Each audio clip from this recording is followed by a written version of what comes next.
дуруд бинандагони азиз, барнома Ахбори Озодӣ тақдиматон аз студияи марказӣ дар Прага имрӯз 18 май аст ва нахуст таваҷҷӯҳ кунед ба сархати мавзӯъҳо. таъхири парвозҳои ширкати Северни ветер аз Тоҷикистон ба Русия идома дорад. намояндагони ин ширкати русӣ гуфтанд нархи билетҳоро онҳо боло набурдаанд. максималиш 800 аст. ин 800 кадоми зиёд гирифтааст, метавонад бара ба кассирошон даъво кунад. баъзе сокиноне ки аз офати табиӣ дар Кӯлоб зарар диданд мегӯянд дар тақсимот ва босозии хонаашон ноадолатӣ дида мешавад. تو بیا اول خونه را بین بعد چیکار اینا چیکار کن دو نباتی بگو ва ба қавли созмони милали муттаҳид соати кори бар зиёд метавонад одамро ба марг расонад. агентии авиатсияи граждании Тоҷикистон мегӯяд барои ҳалли мушкили сафари мусофирони дармонда дар фурудгоҳҳои кишвар супориш шудааст. вале худи мусофирони саргардон шикоят доранд ки чун рӯзҳои пеш то ҳанӯз натавонистанд ба шаҳрҳои гуногуни Русия бирасанд. мақомоти тоҷик ширкати Северни ветерро дар беасос боло бурдани нархи билетҳо муттаҳам мекунанд. ҷониби ширкат бошад дар ноҳақ ба таъхир андохтани парвозҳо. аммо ҷабри баҳси ду тарафро садҳо мусофирони ҳайронмонда дар Душанбе ва Хуҷанду бохтар мекашанд. чаро чунин вазъият ба амал омад? барои Юсуфӣ ва Алишер Зарифӣ пайгирӣ карданд. даҳҳо мусофири ширкатҳои ҳавонавардии Северни ветер ва Сибири Русия чанд рӯзи ахир дар ҳавои боз дар наздики фурудгоҳи байналмилалии Душанбе шабро рӯз карда мунтазири иҷозаи парвози тайёраашон ҳастанд. оҷонсии авиатсияи граждании Тоҷикистон бо иллати гарон фурӯхтани чиптаҳо ба мусофирони Тоҷикистон парвози тайёраҳои ин ширкатҳоро муваққатан аз ҳаққи парвоз ба Тоҷикистон маҳрум кардааст. ҳамаи мусофирони ширкатҳои ҳавопаймоии Федератсияи Русия айни замон ин шаҳрвандони мо ҳастанд ва барои ҳимояи ҳуқуқи истеъмолкунанда, ҳуқуқи шаҳрвандони мо, ҳуқуқи мусофирони мо ҳамин кор карда шудааст ва аз ҷониби ҳукумати ҷумҳурии Тоҷикистон ҳам корбарӣ шудааст ва аз ҷониби ҳукумати ҷумҳурии Тоҷикистон ҳам шабонарӯзӣ талош ва кӯшиш ба харҷ шуда истодааст ки нисбати бо нархи дастрас харидорӣ кардани чиптаи мусофирон чораҷӯӣ карда шавад ва ширкатҳои хориҷӣ нархро паст кунанд. намояндагии ширкати ҳавонавардии русии Северни ветер мегӯяд онҳо қимати чиптаҳои парвоз аз Тоҷикистон ба Русияро аз меъёри мувофиқашуда бо авиатсияи граждании Тоҷикистон боло накардаанд. нархҳои мо 800 аз числои якум арзонтар мекунанд. мо аз ин чи маълумот надорем. инро кассиро кардаган ин ҷавобгар ба сари кассиро мешавад. ин рейсҳои мо 800 муайян шудаган нархҳомон максималиш 800 аст. ин 800 кадоми зиёд гирифтааст, метавонад бара ба кассирошон даъво кунад ки пуломона барбигардонад, зиёдтӣ пул додагиошонам. аммо мусофирони дармондаи ин ширкатҳои ҳавонавардии русӣ қимати чиптаҳои харидаашонро бештар аз 12 000 сомонӣ мегӯянд. дина бачаҳо билета гардундан 1000 сомӣ кам гирифтан пулша. баъди 15 минут бо 12700 харидан омадан қатимо амраанд. дар ҳоле ки баҳс миёни ширкатҳои ҳавонавардии Русия ва оҷонсии авиатсияи граждании Тоҷикистон идома дорад, зиён ба ҷайби мусофирон меафзояд ва сарсону саргардон дар кӯчаву фурудгоҳ нигарон мондаанд. 11 гирифтан да 13 кадан 13 да 14 14 да 17 ай 17 да 18 бо гирифтан 20 да гуфтан бо пешон мерай гурубит мекунанд. ягон кас ба доди мо намерасонад. имҷо як ҳафта шид хоҳем дадинем агар баъзе мусофирон то 3 дафъа маълумотномаи надоштани бемории COVID-19-ро харида барои равоо ва хӯрокворӣ пули зиёде харҷ кардаанд. мо шабо ростига яъни мардум да бенун хояним дадири терминал хова хай мо ака гӯем ха дури баъд нест мо хона рафта омадесим ҳисор рафта омадесим мебем пеш ё бояд барои расходи мо аброран неста. ширкатҳои ҳавонавардии русӣ сабаби ҷуброн накардани хароҷоти мусофиронашон ва ба ҷои хоб таъмин накардани онҳоро чунин шарҳ медиҳанд. агар аз тарафи ширкати мо айбдор мешид, мо уҳдадор будем ки пассажирора ба ҷои хоб, ба ҷои ба хӯрока, ба ҳамин чизо таъмин кунем. ин аз сабабе ки аз ширкати мо дар инҷо гунаҳгор нест, мо наметавонем. дирӯз як ҳавопаймои ширкати ҳавонавардии Северни ветер парвози ба таъхирмондаи худро аз Хуҷанд ба Русия анҷом додааст. намояндагии ин ширкат ваъда гирифтааст ки то фардо 3 парвози ба таъхирмондаи худро аз шаҳрҳои Тоҷикистон ба Русия иҷро кунад. аммо ҳоло мусофирон мегӯянд то лаҳзаи омода шудани гузориш ягон парвози ин ширкатҳо аз душанбе ба Русия сурат нагирифтааст. шаби 7 май дар марзи исфараву бодканд мақомоти Тоҷикистон ва Қирғизистон масъалаи таъмини амнияти сокинон дар роҳҳои минтақаҳои баҳснокро баррасӣ карданд. Як намояндаи Тоҷикистон бе зикри номаш ба Радиои Озодӣ гуфт танҳо баъд аз иҷрои шарти ҷониби Қирғизистон яъне чораҷӯӣ нисбат ба раиси маҳаллаи тоҷикони Исфара Ғафур Ҷураев убури амн аз деҳаҳои қирғизнишин таъмин карда шудааст. Пеш аз музокирот Тоҷикистону Қирғизистон аз боздошти сокинони якдигар дар қаламравҳояшон хабар дода буданд. Дертар ҳар ду тараф боздоштшудаҳоро ба ҳамдигар супурданд. ҷузъиёти гуфтугӯи мақомоти тоҷик ва қирғизро ҳамкорам Мирзонабӣ Холиқзод пайгирӣ кардааст. хуб, дуруд бар шумо ва чӣ тафсилот дар даст доред? бибинед, шаъло кумитаи давлатии амнияти миллии Қирғизистон хабар додааст ки дар музокироти шаби гузашта раҳбарони вилоятҳои Суғду Бодкан иштирок доштанд ва ба иттилои ин ниҳод ду тараф ба хулосе расиданд ки он шаҳрвандони Тоҷикистон ки дар латукуби сокинони боздоштшудаи Қирғизистон даст доранд ба ҷавобгарӣ кашида шаванд. аммо намояндаҳои мақомоти вилояти Суғд ва шаҳри Исфара ба таври расмӣ ба ин шакл ҳал шудани масъалаи роҳбандиро тасдиқ накарданд. ҷониби Тоҷикистон дар бораи вазъи шаҳрвандони боздоштшудаи кишвар чизе намегӯянд. و مقامات قرقیزستان ادعا دارند که شهروندان تاجیکستان 3 ساکن بازداشتشده اقصی را لطکوب کردند و آنها را برای معالجه به بیمارستان بردند. یک منبع نزدیک به هیئت مذاکره کننده جانب تاجیکستان نیز با شرط ذکر نکردن نامش گفت که جانب قرقیزستان اصرار کرده است که اول شهروندان این کشور از طرف نماینده‌های مقامات تاجیکستان بازداشت و گویا لطکوب شدند. خب طبق خبرهای رسیده پس از مذاکرات شب گذشته در مرز وروخ تاجیکستان و اقصای قرقیزستان از دو طرف پست‌های پلیس گذاشته شده است. چرا؟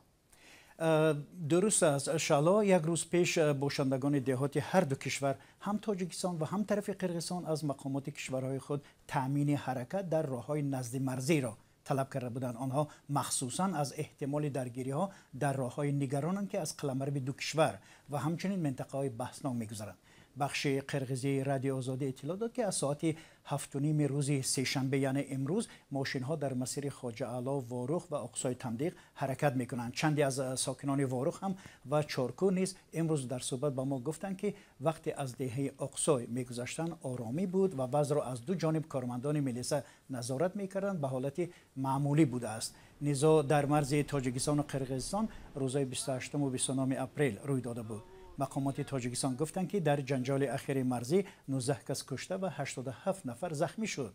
جانب قرقیزستان اعلان کرد که در همین حادثه 189 شهروند آن کشور مجروح شده، 36 نفر از جمله 2 کودک جان باختند.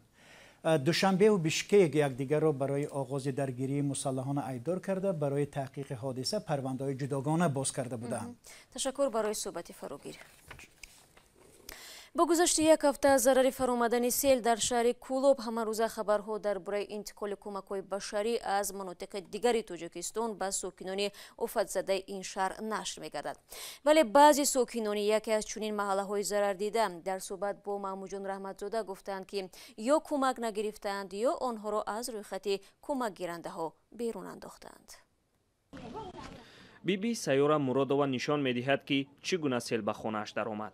او در محله دمینزاده شهر کولوب زندگی میکند. 3 خانه‌اش در آبخیزی‌های 11 می ضرر دیدند. شکایت دارد که تا حال کمک دریافت نکرده است. آدمایی که آبشون نزده دادن داشتن آب نمیامد رفته پاموشا را کشیده بوده است. تو بیا اول خونه را بین بعد چیکار. اینا چیکار کن دو نباکی بگو. خانواده مامای سیاره به مرغ پروری زندگیشان را پیش میبرد. چند روز پیش از سیل از بانک 35,000 سومانی قرض گرفته 1000 سر چوجه خریده بودند. همه چوجه و ذخیره خوراکواریشان را سیل برده است. ما خودم مرغ پروری زندگی مایروی مرغ بدم. بچه ما خاطی بچه مردکم شاف داد ما مرغ نگاه میکنم زندگی مایروی همون بدم. یا تنن مایروی همون میفته. این خلاص شدیم. ای دانگاره آدم اومد صاحب کار اومد خونه ما چند چوک کن گفتن میگردونیم میکنیم. 10 مینوت پس رفتی اشتباه آدم خیلی هیچ زلال نده خونش سوزه خیلی نمی درانی خونم ندر اومده دادن ندیدی بچه‌ش مود. آب به خانه جمعه علی مرادوف تا 2 متر خسته است. آن لحظه ها نمیدانست چی را از دم سیل گیرد. 3 بار خانه اش را نامنویس کردند. همسرش میگوید که در این 3 بار 1 مرتبه در این جایگاه پلاستیکی آش دریافت کرده اند. сел омад дига надонистем чико кунем ҳамин дангадав кем ки аюс сел дуромад ина нидесен хитон ки то куҷора сел хистагӣ ай 2 метр зиёд ай дига то ҳамиҷо мона сел бастагӣ бастем ҳамиҷа надонистем мошина куҷора мошина иҷа бастем ҳами сатамода иша бастем иҷа дар моторолика ҳамин дига чико кунем ака хай ҳамин чизе ки бурдеса ҳамин мақаб кагимона гирифта партофтем ҳамин тори соси дига чико кунем. ин дафтару китоб аз бозмондаҳои селанд. фарзандони маҳбуба чандеро тавонистанд аз дами сел ҷамъ кардаанд. ҳоло ҷиҳози хона яксу дафтару китобҳо яксу паҳну парешонанд. маҳбуба рабиева мегӯяд ки ду хонае ки аз сел эмин мондаанд мақомот ҳамонро дида намехоҳанд хонаҳои вайроншудаи онҳоро бозсозӣ кунанд. дар ҳамин хона 3 оила зиндагӣ мекунад, ҳамун ду хона бара кардан мега зиндагӣ карда мешавад. ина дар ҳамин ду хона дарма ман 4 гулакм қатиги ҷода бурам бестам зиндагӣ кунам. сокиноне ки аз офати табиӣ дар Кӯлоб зарар дидаанд мегӯянд ки дар тақсимот ва бозсозии хонаашон ноадолатӣ дида мешавад. аммо мақомот дар Кӯлоб мегӯяд ки онҳо то ҳол бозшумории хонаҳои зарардидаро ҳисобу китоб доранд, вале дар як қисмати хонаҳои зарардида сохтмони хонаҳо шурӯъ шудааст. сокинон ҳам суол мегузоранд ки он чи ҳоло дар шабакаҳои иҷтимоӣ ва телевизион аз ворид шудани кӯмакҳо мегӯянд дар куҷоянд. дар шабакаҳои иҷтимоӣ ҳам ҳоло бархе аз муассисаҳои давлатӣ эълон карданд ки дар бозсозии хонаҳои сокинон саҳм мегузоранд. шумо барномаи хабарии радиои Озодиро тамошо доред. бино ба таҳқиқоти ду ниҳоди созмони милали муттаҳид, шахсоне ки дар як ҳафта беш аз 55 соат кор мекунанд бо хатари марги пеш аз вақт рӯбарӯ ҳастанд. пажӯҳиши мазкур аз ҷониби созмони ҷаҳонии тандурустӣ ва созмони ҷаҳонии кор анҷом шуда рӯзи 7 май нашр шуд. ин нахустин омӯзиши ҷаҳонӣ аст ки ба таҳқиқи хатари кори зиёд ба саломатӣ бахшида шудааст. хиромон бахозода гузориш медиҳад. созмони ҷаҳонии тандурустӣ гуфт ки кори барзиёд метавонад сабаби марги инсон шавад ва давраи пандемияи COVID-19 ин хатарро бештар мекунад. кор дар компютер, соатҳои тӯлонии кори беҳаракат дар курсӣ як саҳнаи ошно барои бисёриҳо шудааст. вале одати кори бетанаффус хатари марги садҳо ҳазор нафарро дар сол бештар мекардааст. бар асоси як таҳқиқоте ки рӯзи душанбе созмони ҷаҳонии тандурустӣ нашр кард, маълум шудааст ки соатҳои тӯлонии корӣ як тамоюли хатарнок шудааст ва бахусус дар давраи пандемия таъсири бадтар доштааст.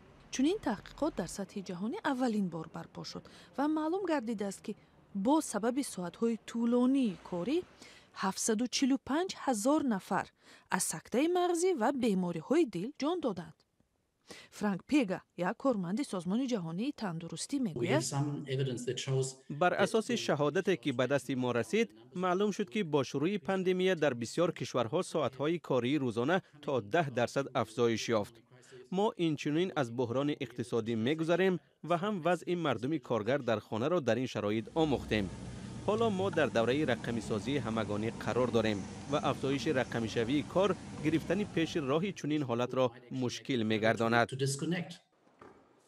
таҳқиқоте ки муштаракан аз ҷониби созмони ҷаҳонии тандурустӣ ва созмони байналмилалии кор анҷом шудааст дар 15 давлати 2 минтақа барпо гардид. дар 72% ҳолатҳо қурбонии кори барзиёд мардони синни миёна ва калонсол буданд. таҳқиқот нишон додааст ки сокинони осиёи ҷанубӣ ва минтақаи уқёнусияи ғарбӣ аз ҷумла чин, ҷопон ва австралия бештар аз ҳама осебпазир буданд. созмони ҷаҳонии тандурустӣ машварат додааст ки ба хотири ҳифзи сиҳатии коргарон бояд соати кори танзим ва риоя шавад ва маҳсулнокии кор афзоиш ёбад. با امید سلامتی شما بینندگان عزیز برنامه اخباری آزادی رو اینجا به پایان میبرم. تشکر از هر یک شما عزیزان که تا این لحظه ها ما رو همراهی کردید. خبر گزارش‌های دیگر رو شما میتوانید پیوسته در سامانه رادیو آزادی زیر نشانی www.azadi.org بخوانید و گزارش‌های ویدیویی رو از صفحه آزادی ویدیو در یوتیوب تماشا کنید. بینندگان عزیز فردا شما رو با خبرهای نو منتظر خواهیم بود. خود رو احتیاط کنید و خدا نگهدار.